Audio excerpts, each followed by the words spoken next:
No, I can't do anything.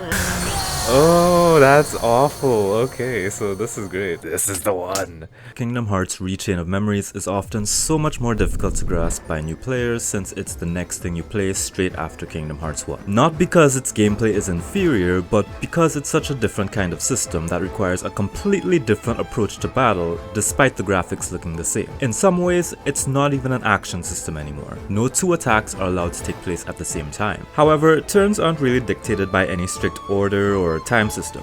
You and the enemy are basically trying to overtake each other's turns as best as possible using the card number system. And I honestly find it so brilliant, but I say that having understood it in that way. The game's focus is on the cards at the bottom of the screen, and hardly on what is going on in the middle of the screen. In many ways, all the movement and running around just felt like a distraction to me. And while the original GBA version alleviates some of that, it's still a thing in that game too. For years, I've always said this. You could probably beat all the fights of the game without moving your character at all. So in this video, I kinda wanted to test my own theory. Can you actually kick every ass without running, dodging, jumping, etc.? Is Chain of Memories just a basic stationary turn-based JRPG where you can say nope to your enemy's turn? Oh, I'm gonna regret this. Let the game begin! The mysterious man in black challenges us to a tutorial section, and we immediately fail our challenge because he makes us have to actually pick up a card which I saltily dodge roll into. But beyond that, I managed to finish the tutorial section without running around. I'll just let this part slide. For this challenge, I'm basically not allowing myself to run around or use any movement actions in battle that aren't pulled off by using cards. All I can do is lock on, turn the camera, use cards, and hope for the best. Any movement caused by playing cards is totally allowed, however I'm still not allowed to use the analog sticks even if a sleight allows me to.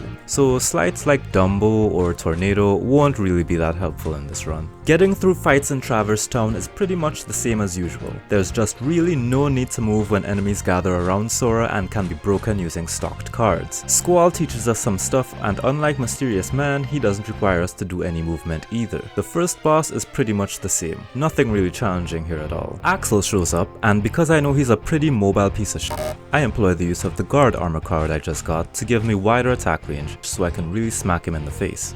Impressive. Good. The game continues. It's more fun when you beat the Now when it comes to picking the next worlds I'll be going to, I knew this decision would be pivotal. In the start of the game, your card choices are limited, so you really need to factor in what you have access to and the bosses you'll be facing in the next worlds. Since my deck options aren't very numerous right now, I choose to go to the world with the most straightforward fights, Olympus Coliseum. Fighting Cloud ended in a bit of a close call, but I managed to scrape by with just enough sleights to overpower him. Before the Hades fight, I luckily came across a shady dealer who granted me some extra ice, which basically means hypothermia for not only Hades, but most of the mobs I'm going to be coming into contact with from here on out. With that, it's on to floor 3. For this floor, I chose Halloween Town. Now admittedly, I kinda misremembered how the boss fight for this world goes. I'll admit that I wasn't thinking this one out much in advance. Working off of my memory, I knew that he was gonna be a series of card breaks, which will then allow you to do damage to him when his fence drops. Where I messed up wasn't thinking that he'd fall off his platform after the fence drop.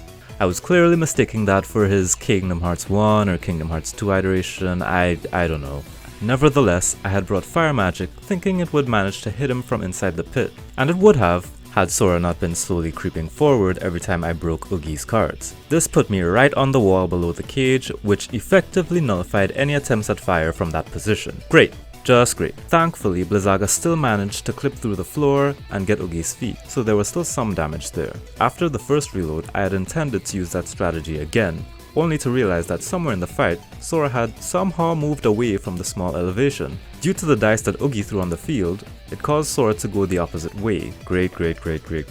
I guess you could technically exploit that to make your fire cards work, but I wasn't having any of it. It was when I thought that my current setup wasn't too effective at all, that in an act of desperation, I just tried hitting Oogie with some attack cards, which I thought, at first, wouldn't have worked. Much like fire, I thought Sora's Keyblade would bounce off the wall. Turns out, it doesn't, and Sora just gets straight up there. So in theory, you could just beat this fight with decent attack cards, but I'm an overthinker, so I made this 3 times more difficult than it had to be. This ended up being the prevailing strategy for the whole fight. Take enough attack cards to have Sora get up there, and mind how close you are to the elevation. Ugh. I'm not really happy with this victory since it was very much unplanned, but I'll take it.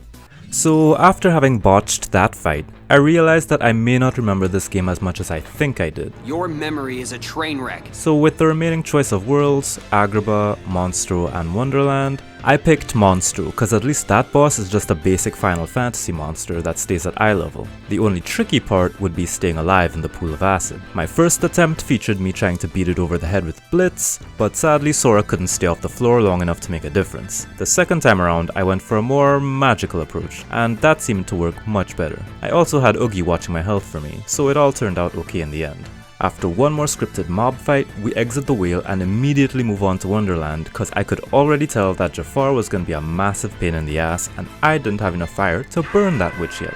The Trickmaster turned out to be a fight where I needed to adapt my strategy a few times. Initially I planned to utilize basic Keyblade combos to close the distance, but I realized the cards I had were a bit too low value to stand up to it, and in any case, the reach was too short to really do anything. So I gave up on melee midway through my second attempt. I then tried to open the fight with some strike rates, since Sora does start on the table, but that was such an utter failure that I again gave up on life not long after the fight started. Magic truly seemed to be the only way out of this pit of inaccuracy, so that's what I tried to commit to. I was hoping the range of Blizzaga would at least be able to hit, but sadly, even that too was ineffective. It was back to the drawing board yet again, not long before I realized that I just needed to channel my previous attempts into one harmonic deck of Burning Keyblade Fury. Through a combination of Heat-Seeking Fire, the return of the Guard armor card, and attack slide combinations that added up to 9, the fight turned out to be way easier than I gave it credit for.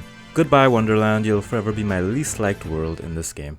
And now for Agrabah. I knew this one would be trouble when I walked through the door. The game throws out a few mobs at us, but it just needs to stop. It's worth noting that for the mobs that magic doesn't totally wipe out, you'll still want to invest in non-elemental stuff like Simba or Blitz to kill the stragglers. The Jafar fight. I really took for granted the importance of movement in being able to even target your enemy. So for the first attempt, he just kills me in 2 seconds. It was a good warm-up. I didn't fight back because I realized that the damn bird is untargetable because he's all the way across the arena. So let's try that again. I packed some Blizzard since I had hoped it would just go forward and the spread would get him despite him being untargetable. The annoying part was that casting magic ended up knocking me off the higher platform I was on. And this was where the stark reality of this boss fight really hit me. If I go down there, there's almost zero chance I'm getting back up. Not to mention zero chance I could even target Iago again. Cause the target lock-on just prioritized Jafar, who's invincible by the way. No matter what I did, I couldn't shift the lock-on back over to Iago. So this was basically a lose condition for this fight, and I was not a happy camper. In the next attempts, I packed some blitzes to at least move a little closer to the bird in the hope that I would fall down less. But at one point or another, I'd always end up back down there. This was the one boss fight where I began to question whether this run was even going to be doable anymore. I was completely at the mercy of where Iago felt like flying and whether or not I'd get the special Mickey card. So at best, this one would be decided by RNG. Luckily, after 7 attempts, some genie smiled down upon me and granted my wish, because I got the darn mouse and wrapped up this awful fight. Larxene was free. She is always free. She is never not free. Don't ever come to me talking about how Larxene is a hard fight ever again, cause she is easy. Not in that way, but yeah, she's totally free. If you can't beat Larxene, you are bad and you should feel bad and you should stop playing Kingdom Hearts cause okay, I'm not gonna go in that hard, but she is easy. Now we're at the halfway point with a new set of worlds. I take 100 Acre Wood so I can get a slight advantage in the next set of fights. See what I did there? Riku can be tricky if you get sloppy on the reflexes. I decided to go with a plain melee approach to mix things up a bit here and got him down in the second attempt. The arena is small and flat, so there's really nothing stopping you from beating on these guys without needing to move a muscle. I go to Neverland next, intending to have an old-fashioned cannon fight with Hook, and I was actually surprised that he melted faster than any other boss thus far. We leave the ship and beat Riku again without even needing to change our deck, and the next stop we take would be Atlantica, where the only thing protecting Ursula is her big dumb tentacles. I wanted to make use of some Sonic Blade for this fight, but it ended up being a pipe dream and I lost the first attempt. Luckily, the laws of physics don't apply, and for the second attempt we burn the witch yet again. Fire really is the MVP of this run, huh? Well, don't worry, cause we have a dragon fight up next, and nothing's better for taking down dragons than a bunch of ice and a man with a sword, though not nearly as effective against a mad scientist with a shield of ice. See, I'm magnanimous, right? I wanted to be merciful and beat Vexen with some melee moves, but my mistake was not making a deck that had longevity. Vexen's a tanky bastard, and I needed to be ready at all times to counter his slights throughout the long fight. I was sloppy on getting my zeros and was a bit too hasty in putting my cards down. I guess this is a good place to point out another unintentional aspect of this challenge, which is my own insistence on not taking any HP upgrades. I mean, I'm more of a CP kind of guy, so yeah. I put the fires back in, and then after 6 long tries, he went down. The next Vexen fight only took 2 tries, as I finally gave in and put in a lethal frame for good measure. When we finished Twilight Town, Riku stops by to make us feel a little bit better about ourselves. The first attempt at Darkside was supposed to be for observation, but then I just ended up beating him with Cloud and Fire yet again. We can now move on to Castle Oblivion without anyone important getting in our way. Axel got me on the first attempt by exploiting my sad lack of zero cards, a mistake I quickly corrected, but then he hit me with a zero of his own, one-shotting me on the second attempt. Third time's the charm though. Marluxia's fight only took 1 try, so I guess that makes up for it. Now the moment I've personally been waiting for, a fight between 2 stationary card masters. Kings who refuse to use their feet. Unmovable. Unbreakable. Our battle will be legendary. But first, we have to get past this phase 1. From memory, I know Fire is going to be king here. What I didn't factor in though is that he likes to move far out of range of getting hit by fire, so I needed a gap closer. I went with Blitz again since that had a chance to do some damage. Then I put in Cloud, who I hoped would do the same, but I forgot Marluxia's an asshole that likes to dodge a lot. It takes a while, but we eventually make it past the first phase. How am I going to do this one? I guess we'll just try to break him. I start off with the good old fire spam that takes his health down by like 2 bars. Kill him! He forces me into Doom, which I have more than enough zeros to counter, and I proceed to give him more fire and more Cloud.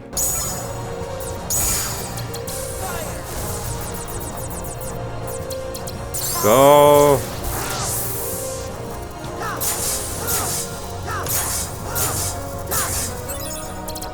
He breaks me out of it though, relieving me of all my cards and effectively disabling me for the entire fight.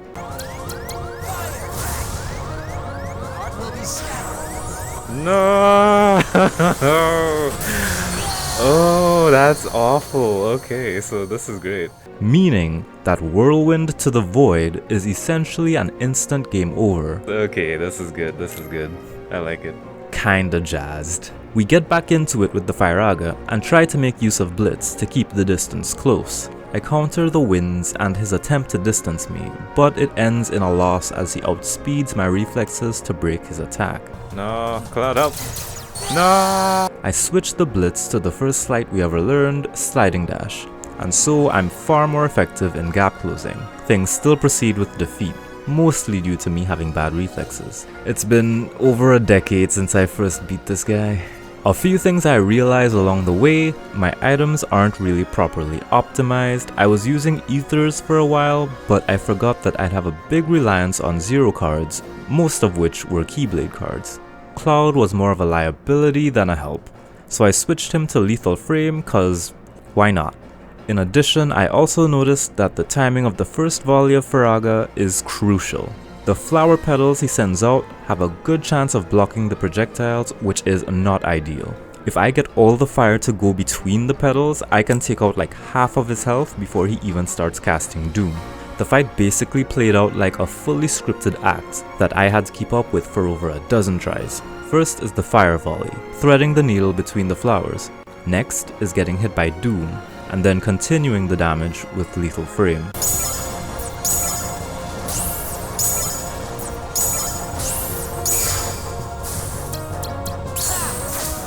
I added Jafar to the mix so that he at least wouldn't be able to break it.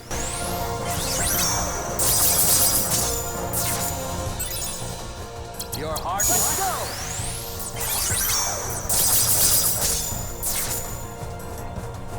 Your heart shall be free. Heal.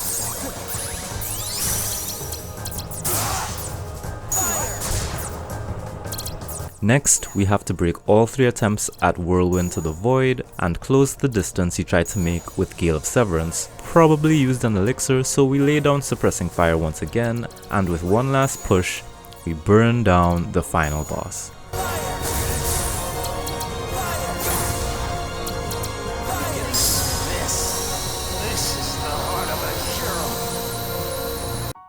So we can now finally answer the question. Can you beat all the fights in the game without moving your character at all? Well, no, we technically failed in the tutorial. But excluding that, the answer should be yes. The biggest hurdle I'd say would be Jafar, cause there's way too much luck involved in that boss fight. In theory, you could get really lucky and ace it on the first try, but it's all down to the bird. I could go ahead and say that the same could be said for Riku's campaign, but he has even less resources to handle his battles, and I am not the one. Well, this was a fun venture. I had forgotten just how much the game tests your instant reflexes, and the threat of being one-shot made it twice as thrilling. Movement actually makes a huge difference in just being able to avoid fast-acting attacks, so if you're not the Flash on those cards, you will be destroyed within a second of the enemy's card popping up. I'm sure I made a lot of errors in judgment in this run, so if you happen to see any theories for better ways that certain fights could have played out, go ahead and leave them in the comments. Anyway, that's it. Bye.